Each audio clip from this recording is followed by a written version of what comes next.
बाळ, फ्रीजमधून श्रीखंड काढ ना. आम्ही पूर्वी घरीच बनवायचो श्रीखंड. त्याची चवच वेगळी होती. आता काय सगळं रेडीमेड. आजी, हे श्रीखंड खाऊन बघ. आज तुझ्या आईनं घरीच बनवलं की काय? हे आहे गोकुळचं श्रीखंड. अगदी जिभेवर रेंगाळणार. जिभेवरच नाही तर मनावरही रेंगाळणार. गोकुळ श्रीखंड, मनावर रेंगाळणार.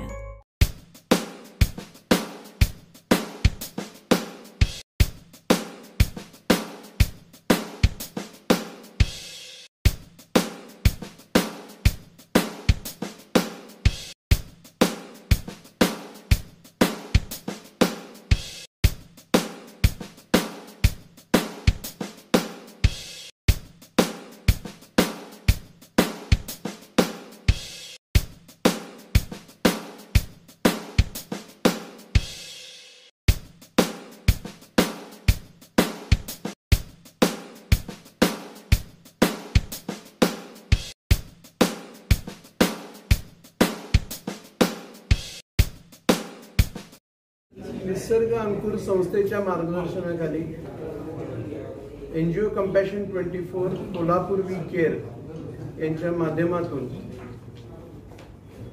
किर्लोस्कर ऑइल इंजिन्स,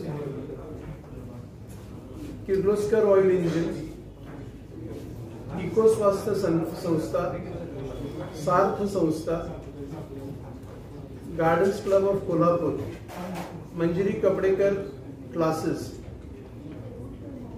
यांच्या संयुक्त विद्यमाने आणि चॅनल बीच्या मीडिया पार्टनर या माध्यमातून आपण रानभाज्यांचा महोत्सव, दरवेळेला आपण त्याला रानभाज्या उत्सव असं नाव देतो, पण यावेळेला तो महोत्सव झालाय कारण 200हून अधिक स्पेसिमेन्स या ठिकाणी प्रदर्शित केले जाणार आहेत.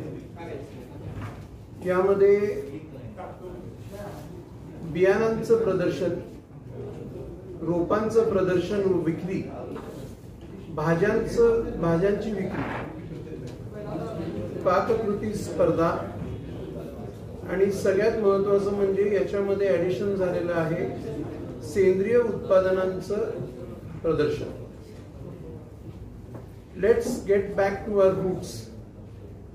आपले जे मुळं आहेत, आपल्या कल्चर मधले जे आपले मुळं आहेत त्यापर्यंत परत जाण्याचं आपण हा प्रवास लोकांकडून करून घेतला.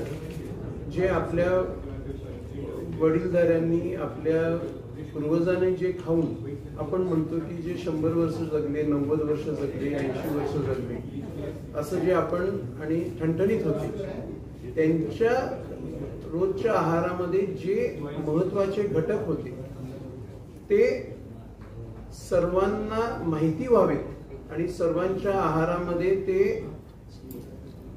ऍड व्हावेत या दृष्टीने आपण हे प्रदर्शन आणि हे उपक्रम भरवत आहोत.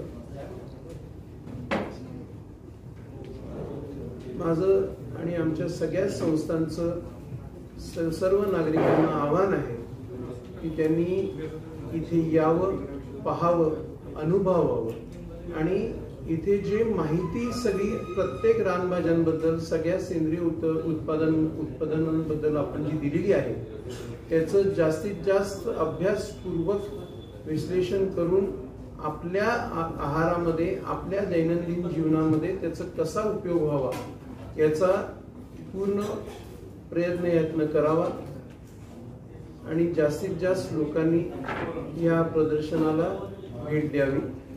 कारण आम्ही हे मोहन माने असतील, डॉक्टर बाचुळकर सर असतील आणि सर्वच आमचे जे संस्थांचे अध्यक्ष आहेत यांच्या खूप परिश्रमातून हा उपक्रम उभा होतो आणि फक्त नागरिकांच्या आणि आजच्या पिढीच्या फायद्यासाठीच हा उपक्रम घेतला जातो. त्यामुळे त्याचा जास्तीत जास्त फायदा, प्रसार जास्तीत जास्त आपल्या माध्यमातून व्हावा एवढीच विनंती.